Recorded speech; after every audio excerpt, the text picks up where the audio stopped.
खुलुमबाय बे समाव बड'लेण्ड एंखं टेलिभिजननि स्टुडिअ आं मिथिका नार्जारि दिनैनि गाहाय रादाबफोराव दङ। मुंदांखा भारतारि दारिमिनगिरि रतन टाटाया 86 बोसोर बैसोआव रुंसारि जाबाय। सेरफांगुरियाव गोख्रों लामा जाब्रबथाय गंसे बलेर' पिकआप गारिया अर नांनानै सेवहांगार। 40थि बरबरि आन्चलिक बाथौ फुजाया 8 साननि हाबाफारिजों जागायबाय। दुर्गा फुजा जोबाब्ला मरिगावआव गुटखा पान मसाला फेहोग्रा मुवा फाननो मोननाय नङा। चिरां जिल्ला दुलाराय बर' फरायसा आफादा सुबुं सांग्रांथियारि मटर साइकेल हानजा सुरनाय हाबाफारि लादों। इन्डिया म्यानमार सिमायाव आलफा उदांनि सासे सोद्रोमाया आखाइ दैखांदों। लखिमपुरनि सिमालागुरियाव दैबाना गोबां गामिफोरखौ लोमसावनानै खहा खालामदों। केरेलायाव मुगैथाव बुथारनाय जाथाय। BSF गुवाहाटीआ कुचबिहाराव सनानि बिस्कुट हमदों। दिसपुरनि गंसे एपार्टमेन्टआव सिग्रोमनानै पुलिसआ 3 साइबार क्राइमखौ हमदों। सालबारिनि फातेमाबाद साहा बागानाव पुलिस आरो मजदुरफोरनि गेजेराव नारा नाथा। दानिया फैदोनि आबुं रादाबाव।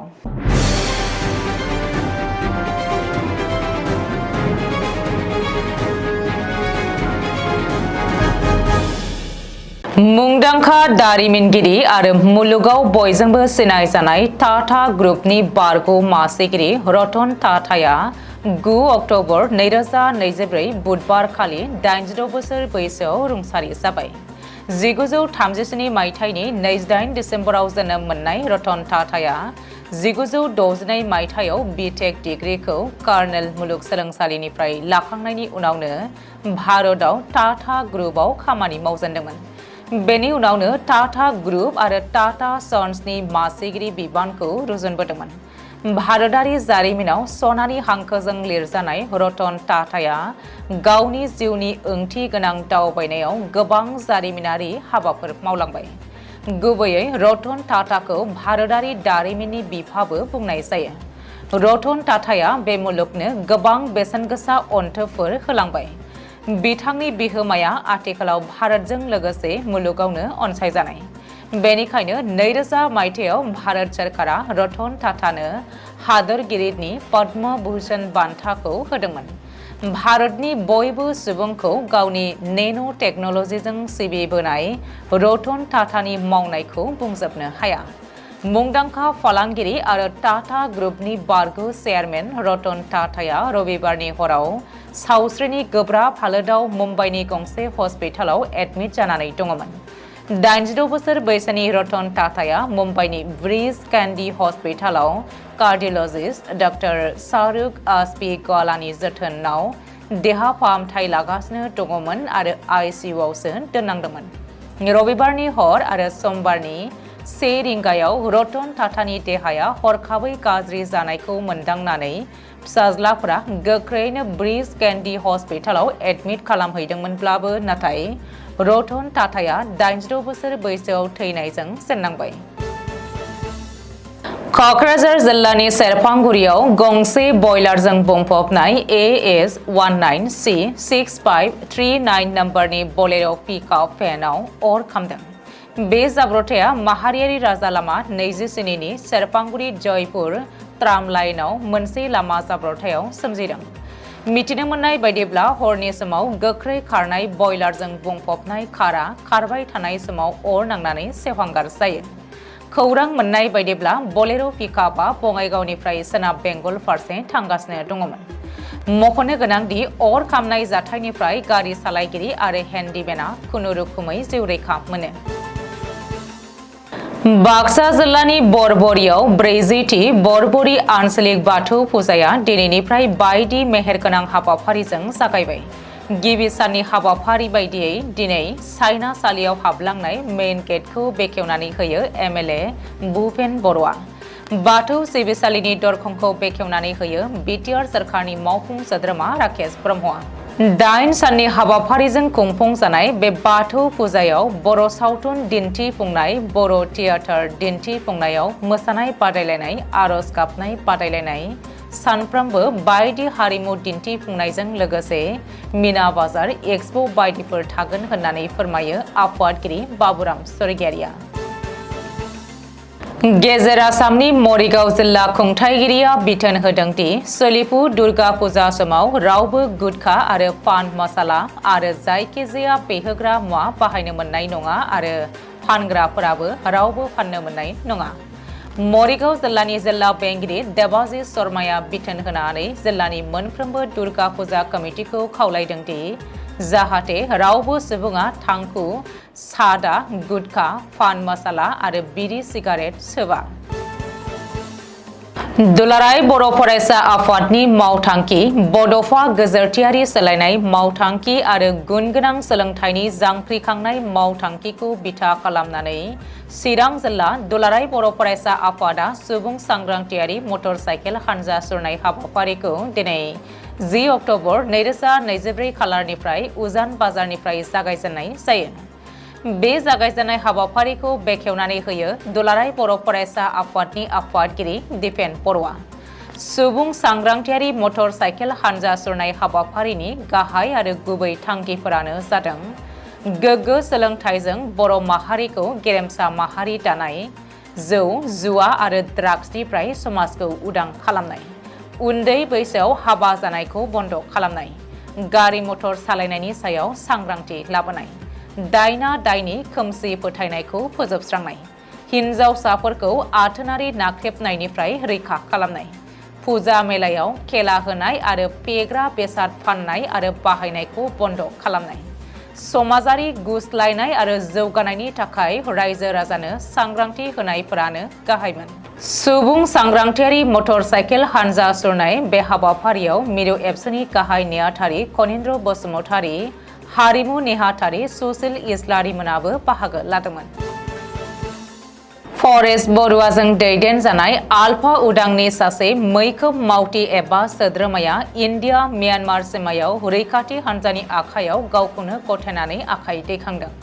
डिब्रुगड़ जिल्लानि साबुआ ओनसोल कान्जिख'वा गामिनि थागिबि कौशिक गहाय एबा निरन्त असमा आल्फा उदांनि सासे मैखोम मावथिमोन। आसाम राइफल्सनि नामपं केम्पआव थांनानै कौशिक गहाया गावखौनो गथायनानै आखाइ दैखांदों होननानै सुलुङाव फोरमायदों। दुर्गोत्सव फोरबोआरि फालिथायनि गेजेरावनो बिहुपुरिया विधानसभा बियाबनि सिङाव थानाय लखिमपुरनि सिमलागुरि ओनसोलाव दैबानाया गोबां खहा खालामदों। अरुणाचल प्रदेशनिफ्राय बोहैबोनाय सेसा दैमाया गोबां अखा हाबाय थानायनि थाखाय बोहैलांनाय दैया गोबां गामिफोरखौ लोमसावदों, जायनि जाहोनाव नारायणपुर खाजोना बेंखननि गुबुन गुबुन ओनसोलफोराव जेंना सोमजिदों।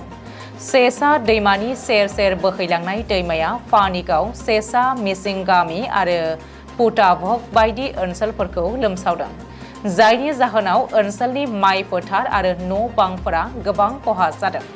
मिथिनो हानाय बायदिब्ला दैबानाजों खहा जाजानाय सुबुंफोरनि थाग्रा खुलियाव दै हाबनाय आरो जाग्रा आदारफोरा दैयाव दोबैलांनायनि जाहोनाव संनानै जानोबो जायगा गैयै थासारि जादोंमोन, जायनि थाखाय गावसोरनि न'खौ नागारनानै लामायाव आश्रय लाफैनो गोनां जादोंमोन। बेनि अनगायैबो दैबानाया गोदानै लुजानाय PWD लामाफोरखौबो बायफ्लंलांदों आरो गोबां कालभार्टफोरखौबो खहा खालामदों, जायनि जाहोनाव सुबुंफोरनि थाखाय बांसिन हेंथा सोमजिदों होननानै सुलुङाव फोरमायदों। केरेलायाव आसामनि सासे आइजोआ गावनि फिसायखौनो खास्रि बिस्रि बुथारनाय जाथाया सोराङाव फैदों। सुलुङाव फोरमायथिनाय बायदिब्ला दायनिगिरि बिसिनि सिनायथिखौ शाहिदा खातुन होननानै मिथिनो हानाय जादों।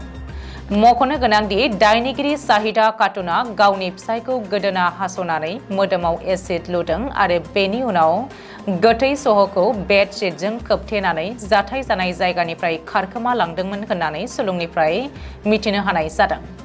बिसिनि आखायाव जिउ खोमानो गोनां जानाय सुबुंखौ मरिगाव जिल्लानि सिङाव थानाय मयराबारिनि बाबुल हुसेन होननानै मिथिनो होदों।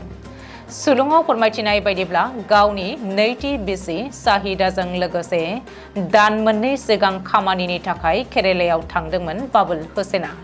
बे गिख्रंथाव बुथारनाय जाथायनि दायनिगिरि महरै साहिदा खातुन आरो बिनि लोगोनि सायाव सन्देह खालामदों। मानोना बे जाथायनि उनाव सानैबो आथिखालाव खारखोमानानै दङ होननानै मिथिनो हादों। बबेखानि बे जाथायनि सानैबो दायनिगिरिफोरखौ संदाननो जागायबाय होननानै शिलंआव फोरमायदों।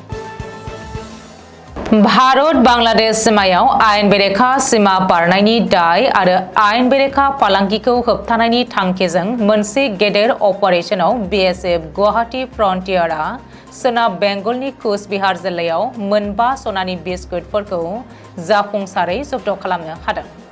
मख'नो गोनांदि 138 बेटालियन BSFनि सांग्रां रौनियाफोरजों खालामजानाय बे अपारेशनखौ फोथायथाव इन्टेलिजेन्सनि सायाव बिथा खालामनानै जागायनाय जादोंमोन होननानै शिलंआव फोरमायदों। BSF गुवाहाटी फ्रन्टियारनि सुबुं फोनांजाब मावख'गिरि एबा PROनि मोनसे बिबुंथियाव फोरमायथिनाय बायदिब्ला जब्द खालामजानाय सनानि बिस्कुटनि लिरथाया गासै 583.410 ग्राम आरो बेनि हाथाइनि बेसेनखौ 45.03 लाख रांसो जागोन होननानै आन्दाज खालामनाय जादों। मख'नो गोनांदि भारत बांलादेश सीमायाव सोलिबाय थानाय जेंनाफोरखौ नोजोर होनानै PROआ फोरमायथिनाय बायदिब्ला आयेन बेरेखा सीमा बारनाय सिखाव फालांगि खालामग्राफोर आरो हादोर बेरेखा मुवाफोरनि बांलांनायफोरखौ बिथा खालामनानै BSFआ ओनसोलखौ मोजाङै सामलायनो आरो रैखाथि होनो थाखाय गावनि अपारेशनफोरखौ गोख्रोंसिन खालामगासिनो दङ होननानै शिलंआव फोरमायदों। गुबुन गुबुन जिल्लानिफ्राय गुवाहाटी नोगोरमायाव थांनानै थाहैनाय माखासे गाज्रि सुबुङा साइबार क्राइम खालामनायखौ मोनदांनानै दिसपुर थानानि पुलिसआ STFनि जोहै बरमतरिया विष्णु भटआव थानाय मोनसे एपार्टमेन्टआव सिग्रोमनानै 3 साइबार क्राइमखौ हमनो हादों। हमजानायफोरनि मुंखौ फारियै लखिमपुर जिल्लानि नुर आलम 32 बोसोर, दरं जिल्लानि शाहिदुल आलम 25 बोसोर आरो मुन्ना आहमेद 26 बोसोर होननानै पुलिसआ सिनायथि होदों। बिसोर साथामबो मद्रिया ओनसोलनि रिवराज एभिनिउ एपार्टमेन्टआव मुस्रिमा सरबानी बरुवानि मोनसे रुमखौ भारा लानानै थादोंमोन होननानै पुलिसआ मिथिहोदों। बिसोरनिफ्राय गंसे इनोभा गारिजों लोगोसे 14,000 रां, गंद' मबाइल हेन्डसेक आरो गोबां अजद गोनां मुवा बेसादफोरखौ मोननाय जादों होननानै पुलिसआ फोरमायथिदों।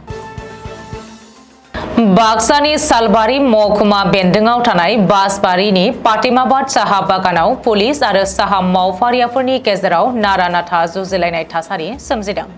साहा मजदुरफोरा गावसोरनि मोननो गोनां बनासखौ मिरु खालामनानै गोख्रों सोमावसारनायनि उनाव बे जाथाया जादोंमोन। मख'नो गोनांदि पाटेमाबाद साहा बागाननि रोजा रोजा मावफारियाफोरा बागान बिगोमानि हेंथायै जे अखा हानायखौ नेवसिनानैब्लाबो मोननो गोनां बनासनि दाबिजों बागाननि मावख'आव होंगो दोंगोयै सोमावसारदोंमोन। पाटेमाबाद साहा बागाननि 20% बनासनि दाबि खालामनाय साहा मावफारियाफोरनो 20%खौ 3 किस्तियाव होनायनि थाखाय आसाम साहा मजदुर संघनि पाटेमाबाद साहा बागान कमिटि लोगोसेनो बागाननि बिबानगिरिया सुक्ति खालामनानै फुजानि बनास आथिखालाव 8% होनायनि सुक्ति खालामनायखौ लानानै दुंहाव थासारि सोमजिदों। बे जाथायाव सासे मजदुरा गोब्राबै जखम जानायजों लोगोसेनो माखासे गोबां मजदुरफोरा पुलिसजों बुजानानै जखम जानांदोंमोन। दिनैनि रादाबा एसेनोसै, गोजोन्थों।